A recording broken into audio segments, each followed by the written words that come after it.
Hello friends, आज के video में हम डिस्कस करने वाले हैं LeetCode problem sum of distances in tree. ठीक है। प्रॉब्लम में आपको क्या, आपको अनडायरेक्टेड ट्री दी हुई है विद द एन नोड्स और नंबर फ्रॉम 0 टू n-1। साथ ही आपको n-1 एजेस दिए हैं। ठीक है। और एजेस कैसे हैं, ए आई और बी आई, जो क्या इंडिकेट कर रहा है, there is a edge between A I and B I. ठीक है। और अनडायरेक्टेड एज है। ठीक है। हमको पहले दिया है कि ये जो ट्री है हमारी अनडायरेक्टेड ट्री है। ठीक है। और आपको क्या क्या करना है, रिटर्न एन आंसर। हमको एक आंसर की अरे रिटर्न करनी है जिसमें आंसर ऑफ आई क्या होगा, is the sum of distances between ith node in the tree and all other nodes. Means आपको क्या रिटर्न करना है, जो आपका आंसर आई होगा वो क्या होगा, डिस्टेंसेस बिटवीन जो आपका नोड आई है एंड ऑल अदर नोड्स, जितने भी नोड्स हैं उनके बीच का जो डिस्टेंस है उसे रिटर्न करेगा। ठीक है। एक बार मैं इसको इसका डिस्क्रिप्शन आपको अच्छे से बताने का प्रयास करता हूँ। लाइक से जैसे कि अगर आप यहाँ पे नोड 0 पर हो तो इसको यहाँ पे क्या, आपको क्या बताना है कि जितने भी नोड्स हैं all other nodes in the tree, तो आप उन सबके डिस्टेंस का समेशन आपको रिटर्न करना है। लाइक सी 0 का 1 से कितना दूरी है 1, 0 का 2 से कितना दूरी है 1, 0 का 3 से कितना, मैं दूरी in the sense distance in the sense में क्या बात कर रहा हूँ कि एजेस का कितनी दूरी है। जैसे 0 और 2 के बीच में 1 एज की दूरी है। अब 0 और 3 के बीच में कितनी एजेस की दूरी है 2, ये 1 एज एंड 2 एज, जो ये 2 हो गया। 0 एंड 4 के बीच में कितनी दूरी है 2 की एजेस की, 0 एंड 5 के बीच में 2 एजेस की दूरी है। ठीक है। तो ओवरऑल जो 0 का आप सारे नोट से अगर आप डिस्टेंस निकालोगे तो क्या आएगा, 1 प्लस 2 प्लस 2 प्लस 2, तो यानी आपका आंसर क्या हो गया 8। ये आपका 0th नोट के लिए आपका आंसर हो। सिमिलरली आप अगर 1 के लिए भी निकालोगे तो 12 हो जाएगा। अदर नोट्स के लिए भी आंसर ऐसा है करके। ठीक है।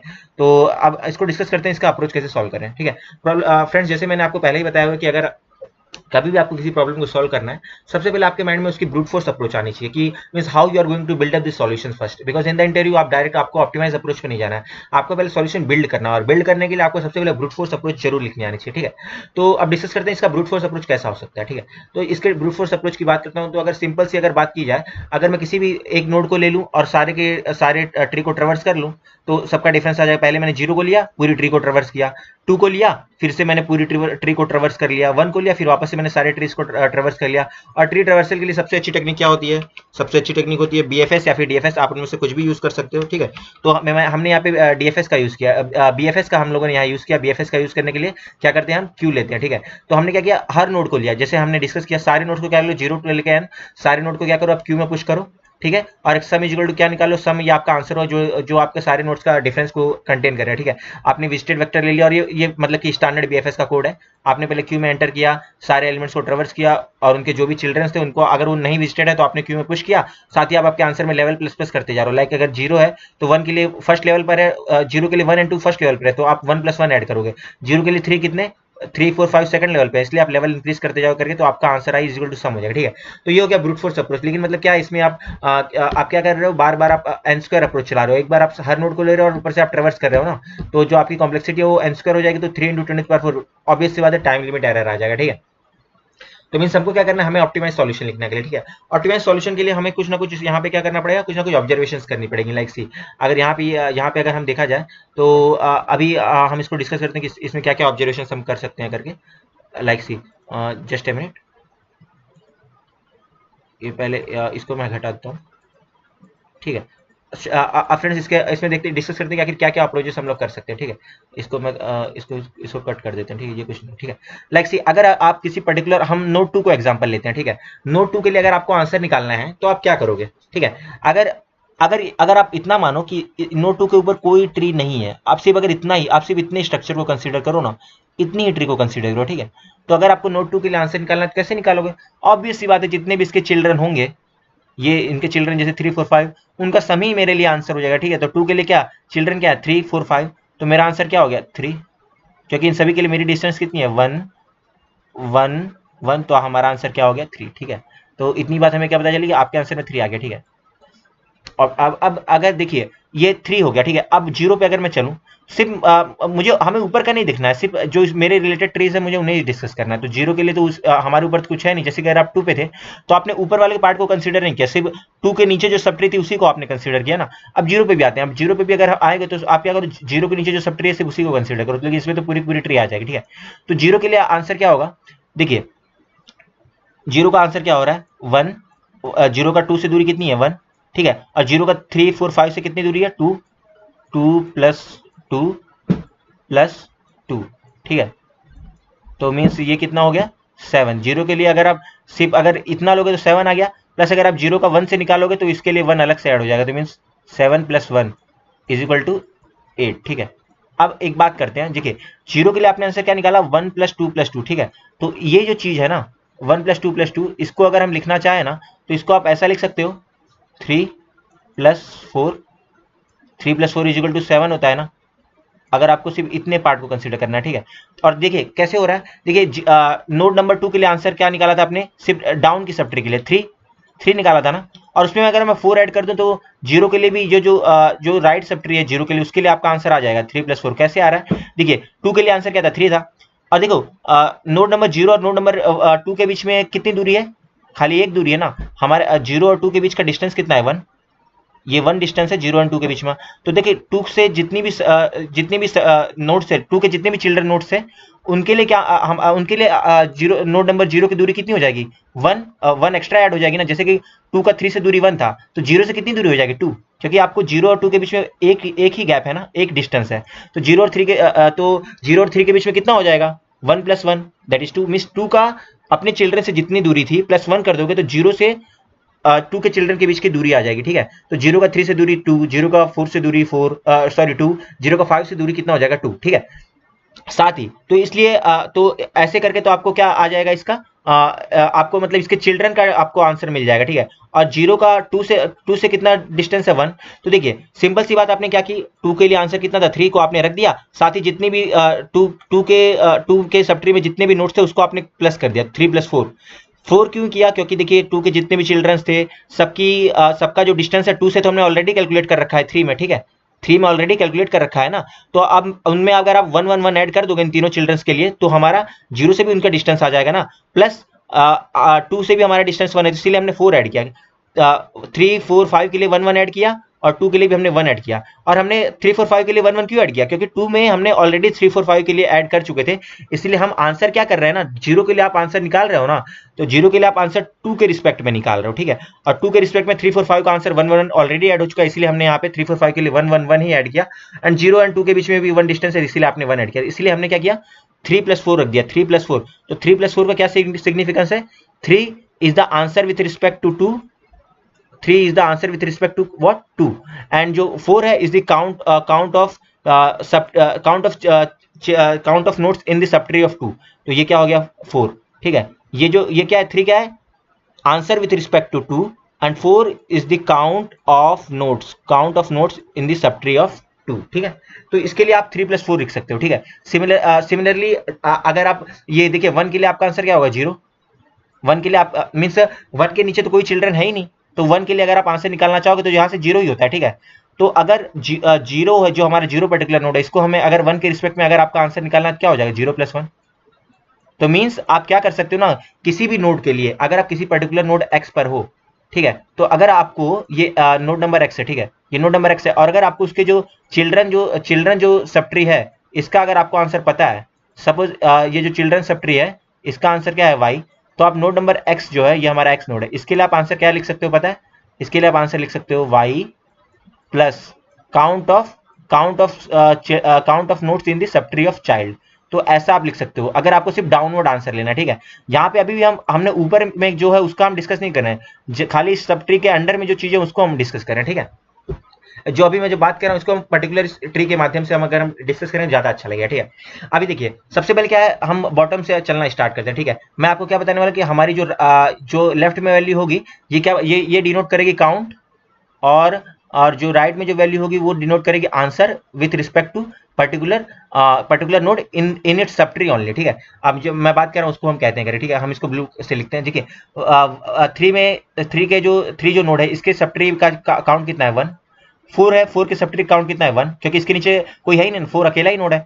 5 के सब ट्री काउंट कितना है 1, 6 के सब ट्री काउंट कितना है 1, ठीक है। सिमिलरली 2 के सब ट्री काउंट कितना है 3, 1 के सब ट्री काउंट कितना है 3, क्योंकि देखिए 1 में कितने 1 2 3 नोट्स है ना। 0 में कितने सब ट्री का काउंट 0 के सब ट्री में नोट्स का काउंट कितना है 1 2 3 4 5 6 7 नोट्स है ना करके इसमें, ठीक है। तो ये हो गया। अब हम आंसर लिखने का प्रयास करेंगे सबके रिस्पेक्ट में, ठीक है। देखिए 3 के रिस्पेक्ट में 3 के नीचे तो कोई, हम सिर्फ डाउनवर्ड डायरेक्शन की बात कर रहा हूँ मैं, अभी मैं किसी भी पर्टिकुलर नोट पर हूँ तो मैं उसके सिर्फ डाउनवर्ड डायरेक्शन की बात कर रहा हूँ, ठीक है। अभी जैसे ये आप पर्टिकुलर नोट पे है तो ये उसके डाउन में जितना है इसकी बात करो, ऊपर जो है उसकी बात नहीं कर रहा हूँ, ठीक है। तो 3 के लिए आंसर इसके नीचे कुछ है ही नहीं तो 0 हो जाएगा, 4 के नीचे भी कुछ नहीं है तो यह 0 हो जाएगा, 5 के नीचे भी कुछ नहीं है तो ये 0 हो जाएगा, 6 के नीचे भी कुछ नहीं है तो 0 हो जाएगा, ठीक है। 6 के नीचे कोई मतलब नोड ही नहीं है तो उसका आंसर क्या निकालोगे आप, ठीक है। अब आगे चलते हैं, अब आप 2 पर आए, ठीक है। 2 के लिए आंसर कितना होने वाला है, 2 का 5 से दूरी कितनी है 1, 2 का 6 की दूरी कितनी है 1। मैं बार बार एक चीज रिपीट कर रहा हूं, मैं अभी सिर्फ किसी भी नोड है उसके मैं उसके नीचे की ओर ही देख रहा हूँ, ऊपर की ओर नहीं देख रहा। जैसे 2 के ऊपर 0 1 3 4 ये सब भी है, 2 से इतने दूर ये सब भी है, लेकिन हम इनकी बात नहीं कर रहे, सिर्फ हम डाउनवर्ड डायरेक्शन की बात कर रहे हैं, उसको हम बाद में हैंडल करेंगे, ठीक है। तो देखिए अगर आप 2 के लिए आंसर निकालो क्या आएगा 2, क्योंकि 5 से 2 की 5 से दूरी 1, 2 की 6 से दूरी 1, तो यानी 1 + 1 यानी ये हो गया 2। अब वापस से हम इसे क्या लिख सकते थे बताओ, हम इसको वापस से क्या लिख सकते थे, देखिए क्या लिख सकते थे आप, जैसे ये मेरा चिल्ड्रन है 5, तो 5 का काउंट कितना है 1, और 5 का वो आंसर कितना है 0, प्लस 6 का काउंट कितना है 1, और 6 का आंसर कितना है 0, तो यानी इसको हमने 2 लिख दिया। देखिए 3 के लिए आपने आंसर ये निकाला, सिमिलरली अगर आप 1 के निकालोगे तो इसका आंसर क्या है 1, ठीक है। अब हम 7 पे चलते हैं, 7 पे आप आंसर कैसे निकालोगे, देखो 7 पे जो चिल्ड्रन है 1 में काउंट कितना है 3, ठीक है, और ये 1 का आंसर कितना था 2, ठीक है। अब देखिए 0 का अगला चिल्ड्रन क्या है 2, ठीक है, उसका काउंट कितना है 3, और उसका आंसर कितना है 2, तो मीन्स इसका आंसर क्या हो गया 10 हो गया, ठीक है। देखिए मैं बार बार एक ही चीज रिपीट कर रहा हूँ, जैसे 7 है तो 7 के साथ आंसर कितना होने वाला है 10। हम बार बार क्या एक ही चीज रिपीट कर रहे हैं कि कोई भी पर्टिकुलर नोड अगर आप x पे हो तो उसके पास अगर आपके चिल्ड्रन y का आंसर है, तो x के लिए उसके डाउनवर्ड चिल्ड्रन की रिस्पेक्ट में अगर आप आंसर निकालो तो क्या हो जाएगा, answer with respect to children y and plus number of nodes in the subtree of y, तो ये काउंट और y ऐड कर दे रहा हूँ, ठीक है। देखिए एग्जांपल आपने देखा करके कैसे काम चल रहा है, जैसे कि अगर आप यहाँ पे निकाल रहे थे तो 0 का 1 के रिस्पेक्ट में क्या आंसर हो रहा था 3 + 2, because 3 is the count of children in subtree of 1 and 2 is the answer with respect to 1। और सिमिलरली 2 के रिस्पेक्ट में 0 का 2 के रिस्पेक्ट में निकालोगे तो 2 के सबट्री में चिल्ड्रन कितने हैं 3, और 2 का आंसर कितना है 2, तो यानी ओवरऑल जो 0 के लिए आंसर आएगा वो 10 आएगा, ठीक है। अब आपको क्या है, आपको मतलब डाउनवर्ड डायरेक्शन में डाउनवर्ड डायरेक्शन के रिस्पेक्ट में आपको आंसर मिल गया, तो मीन्स यहाँ पे एक चीज आप मानते हो कि 0 के रिस्पेक्ट में आपको परफेक्ट आंसर मिल चुका है। अगर आप नोड नंबर 0 के लिए अगर आप आंसर निकालोगे, नोड नंबर 0 के लिए अगर आप आंसर निकालने जाओगे तो नोड नंबर 0 का आंसर क्या हो जाएगा 10, ऑब्वियस सी बात है 10 है, क्योंकि देखो डिस्टेंस निकालो 0 का 3 से रिस्पेक्ट टू, 4 से रिस्पेक्ट टू, 5 से डिस्टेंस 2, 6 से डिस्टेंस 2, 0 का 1 से डिस्टेंस 1 और 2 से डिस्टेंस 1, तो ओवरऑल आपका आंसर जो 0 होगा 0 नोड के लिए कितना हो गया 10। तो 0 के रिस्पेक्ट में तो आपका आंसर पूरा सही है, क्योंकि आप 0 में तो आपको नीचे ही जाना है ना, ऊपर तो आप कहीं जाना ही नहीं है। 0 से ऊपर तो कोई नोड कनेक्टेड ही नहीं है ना, 0 से कोई नोड ऊपर की ओर कनेक्टेड है क्या, कोई नहीं है, तो 0 नीचे ही सब है, तो नीचे 0 के रिस्पेक्ट में आपका आंसर आ गया, ठीक है। अब हम डिस्कस करते हैं कि 2 का आंसर, ये 2 है, ये हमारा जनरल नोड है, जो 2 है 2 के रिस्पेक्ट में हम आंसर निकाल लेंगे तो हम अपनी टेक्निक को हम समझ जाएंगे हमें करना क्या है, ठीक है। तो ऑब्वियस सी बात है 2 के लिए क्या है, आपका जो 2 के लिए जो डाउनवर्ड डायरेक्शन में जो आंसर हो सकता है ये तो आपको पहले से ही पता है ना, डाउनवर्ड डायरेक्शन का आंसर आपको पहले से ही पता है, ठीक है। 2 के लिए जो डाउनवर्ड डायरेक्शन का आंसर कितना है 2, ठीक है 2 है ना, क्योंकि देखो 2 का 5 से डिस्टेंस 1 है और 6 से डिस्टेंस 1 है। अब 2 के लिए आंसर कितना निकालना है, ये जो 0 से जो सब ट्री है इसका आंसर इस रिस्पेक्ट में आपको आंसर निकालना है, मीन्स जो 0 1 ये 3 और ये 4, इस रिस्पेक्ट में आपको 2 के लिए आंसर निकालना है, ठीक है। क्योंकि देखिए आपके 2 के लिए तो आंसर ऑलरेडी 5 और 6 के रिस्पेक्ट में निकल चुका है, अब ऊपर के रिस्पेक्ट में आपको निकालना है। तो हमने जो चीज देखी थी for a particular node x, अगर आपको किसी नोड y के रिस्पेक्ट में आपको आंसर निकालना है तो क्या करना पड़ेगा, आपको उसका आंसर लेना पड़ेगा प्लस उसके सब ट्री में जितने नोड होंगे हमें उन्हें काउंट करना पड़ेगा, ठीक है। अब देखिए अब ये जो 2 वाली चीज है, अब 2 के लिए अगर आपको 0 के रिस्पेक्ट में आंसर निकालना है तो देखो अभी 0 के रिस्पेक्ट में आंसर क्या है, 0 के रिस्पेक्ट में आंसर क्या है अभी 10 है ना आंसर 0 के रिस्पेक्ट में आंसर, ठीक है। अब इस चीज को मैं लिखने का प्रयास करता हूँ, इसको मैं कैसे लिखूंगा, देखो 0 के लिए मींस 2 के लिए 0 के रिस्पेक्ट में आंसर कितना है 10, ठीक है। प्लस आप क्या कर रहे थे, count of children's in this sub tree of जो भी नोड y होगा उसके। अब देखो इसमें कितने चिल्ड्रंस है इसमें बताओ, 4 है ना, तो 4 को आप क्या लिख सकते हो 7 - 3, 7 - 3 क्यों लिखा ये मैं बताता हूँ। देखो ओवरऑल हमारे ट्री में नोट्स कितनी है 3, ओवरऑल हमारे ट्री में नोट्स कितनी है 7 नोट्स है ना। अब देखो 2 के सब ट्री में कितनी नोट्स है 3, तो अगर आप इस सब ट्री के नोट्स को अगर आप माइनस कर दोगे तो आपके पास कितनी नोट्स बचेगी, जो 0 के रिस्पेक्ट में होंगी वही बचेंगी ना, इतना तो आपने माइनस कर दिया ना 2 के रिस्पेक्ट वाला, तो 0 के रिस्पेक्ट में जितनी नोट्स है वही आपके में बचेगी, तो 7 - 3 टोटल 7 थी, 2 के रिस्पेक्ट में आपने माइनस कर दिया तो ये आपका 4 आ गया, ठीक है। तो ये क्या आपका हम अपना आंसर कैसे निकाल रहे थे, y means answer with respect to node y and count of children, ठीक है। तो ये y के रिस्पेक्ट में आंसर कितना होगा 10, प्लस काउंट ऑफ चिल्ड्रन कितना होगा 4। लेकिन प्लस यहाँ पे एक ट्विस्ट क्या है पता है, जो जीरो का जो हमारा आंसर है ना, जीरो में क्या है, जीरो ने पहले लेफ्ट सब ट्री और राइट सब ट्री दोनों का आंसर कंजिस्ट कर रखा है। मींस जीरो में 1 के रिस्पेक्ट में भी आंसर क्या नाम है कंसीडर हो चुका है, 2 के रिस्पेक्ट में भी आंसर कंसीडर हो चुका है। तो हमें इस आंसर को तो माइनस करना पड़ेगा ना। आप सिर्फ जो आप हमारी नोड है, जो हमारा पेरेंट नोड है, हमें उसके रिस्पेक्ट में ही देखना, हमें अपने आप को कंसीडर नहीं करा। मींस 2 के लिए अगर आप 0 के रिस्पेक्ट में आंसर कर रहे हो ना, तो आपका 2 के लिए अपने आप का आंसर तो ऑलरेडी प्रेजेंट है, 2 5 और 6 से उसकी दूरी 2 है। लेकिन जीरो में क्या है, इस समय जीरो में देखिए 1 के रिस्पेक्ट में आंसर था 3 + 2 एंड 2 के रिस्पेक्ट में भी आंसर था 3 + 2। तो आपको इसको तो यहाँ से माइनस करना पड़ेगा ना। तो आपको 3 + 2 आपको यहाँ से माइनस करना पड़ेगा, क्योंकि देखो 3 + 2 कंसिस्ट किया था जीरो में। तो अगर आप यहाँ से ये माइनस सिंबल लगाया हमने 3 + 2, ये आप माइनस कर दो, तो आपका जो जीरो के रिस्पेक्ट में क्या आंसर बनेगा 10 + 4 - 5, तो मीन्स कितना बचा 9। तो मीन्स जो आपका 2 के लिए आंसर कितना आने वाला है 2 + 9 दैट इज 11। आप वेरीफाई करते हैं 2 के लिए आंसर 11 कैसे आएगा। देखो 2 का 2 के लिए आप आंसर वेरिफिकेशन हम कर रहे हैं, कैसे आएगा 11, ठीक है। यहाँ पे हम वेरीफाई कर देते हैं, वेरिफिकेशन कर रहे हैं v से। देखो 2 का 5 से डिस्टेंस कितना है, नहीं 5 से डिस्टेंस है 1, 2 का 6 से डिस्टेंस कितना है 1, 2 का 0 से डिस्टेंस कितना है 1, 2 का 1 से डिस्टेंस कितना है 2, 2 का 3 से डिस्टेंस कितना है 1 2 3 3 है, ठीक है। और 2 का 4 से डिस्टेंस कितना है 1 2 3, ठीक है। तो ये भी हो गया 3। तो यानी अगर आप इसको ओवरऑल आप सम करोगे तो कितना हो 3 + 3 6 और 3 9 = 11। तो देखिए 2 के लिए आपका आंसर 11 वेरीफाई हो गया ना। और यही हमारा यहाँ भी आया 2 के लिए आंसर, ये देखिए 2 + 9, ये आपका आंसर आ गया 11। अब देखिए जो भी बात मैंने बोली इसको हम कोड के थ्रू देखेंगे तो ज्यादा पता चलेगा, ठीक है।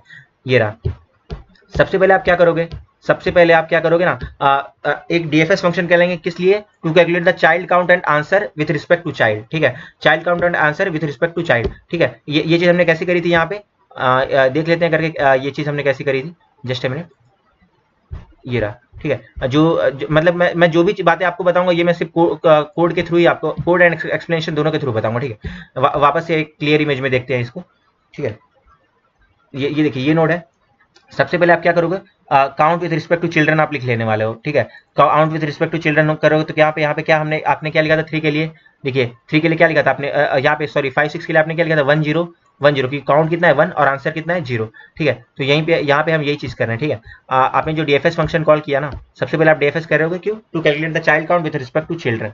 तो आप क्या करोगे, आप जितने भी उसके चिल्ड्रन उसको ट्रेवर्स करो, child is not equal to parent, ये हमने इसलिए लिखा ताकि साइकिल फॉर्म ना हो करके, मींस हम साइकिल फॉर्म होने से बचे, ठीक है। तो आप क्या करोगे, डीएफएस करते जाओगे plus count of source equal to count of child कर दोगे, और answer of source plus equal to answer of child plus count of child कर दोगे।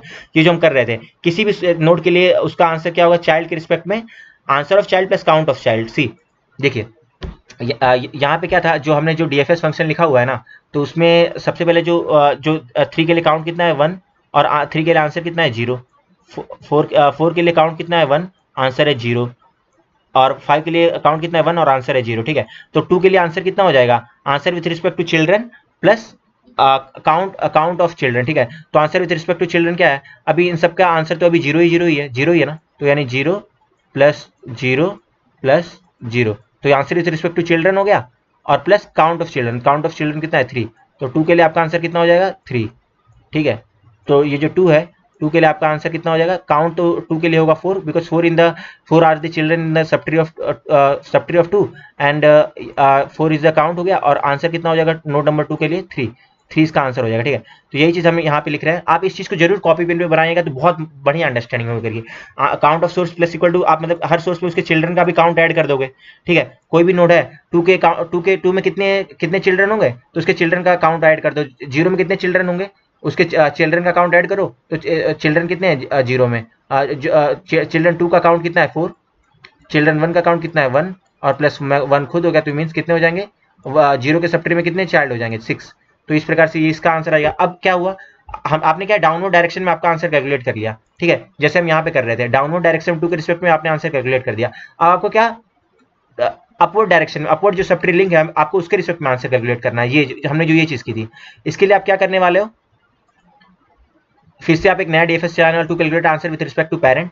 ये आप करोगे तो मतलब ताकि साइकिल फॉर्म ना हो। इफ और answer of child plus equal to क्या करोगे, देखो आंसर ऑफ चाइल्ड में तो 2 ऑलरेडी स्टोर्ड है, 2 के लिए तो 2 ऑलरेडी स्टोर्ड है। अब प्लस क्या करोगे आप, आंसर ऑफ पेरेंट लोगे। आंसर 2 का पेरेंट कौन था, 0।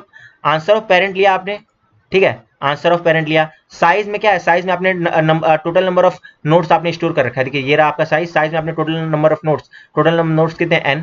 Size minus count of child करोगे, ठीक है, माइनस काउंट ऑफ चाइल्ड। देखिए साइज कितनी, टोटल काउंट साइज थी 7, माइनस आपने अगर चाइल्ड का काउंट कर दिया तो 3, तो means total number of children in the subtree of 0 excluding 2, 2 का जो सब ट्रीज है उसको एक्सक्लूड करो तो कितने चिल्ड्रन होंगे 0 के सब ट्री में, 4 होंगे ना। आप 2 के सब ट्री के चिल्ड्रन को माइनस कर दो तो 0 के सब ट्री में कितने चाइल्ड बचेंगे, 7 माइनस 3, जो साइज थी माइनस 2 के सब ट्री का काउंट माइनस कर दो। तो यही चीज है यहाँ पे, size minus count of children, ये कर दो minus, minus answer of child minus minus count of child.